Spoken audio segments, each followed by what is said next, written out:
પરિણામ આવતા બાળકોમાં ખુશી છવાઈ છે. કયા પરિણામની હું વાત કરું છું ત્યારે ધોરણ 10ની વાત છે. હું છું આયુષી અને વાત કરી રહી છું ગુજરાત બોર્ડનું ધોરણ 10નું પરિણામ આવી ગયું છે. જી હા, ખાસ કરીને આજે સવારે 8 વાગે ગુજરાત બોર્ડનું ધોરણ 10નું પરિણામ જાહેર થયું છે. વિદ્યાર્થીઓ GSEB.org જેની વેબસાઇટ છે એના પર પોતાનું પરિણામ જોઈ શકે છે. આખા વર્ષ જે મહેનત કરી છે એમાં વોટ્સએપ નંબર છે 6357300971, જેના પર પોતાનો સીટ નંબર મેસેજ કરીને પરિણામ જાણી શકે છે.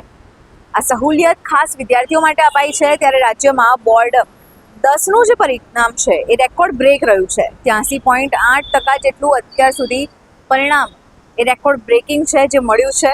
2024માં ધોરણ 10નું પરિણામ છે એ 11મી મેના રોજ આપ્યું હતું. આ વખતે તેને 3 દિવસ વહેલું જાહેર કરાયું છે, જેથી વિદ્યાર્થીઓને 3 દિવસ એક વધારાને સ્ટેન્ડ તરીકે મળી રહે કે તેઓ આગળ શું વિચારી શકે, તેમને કઈ ફિલ્ડમાં જવું છે. બસ આવી જ નવી માહિતી માટે જોતા રહો અસ્મિતા ખાન.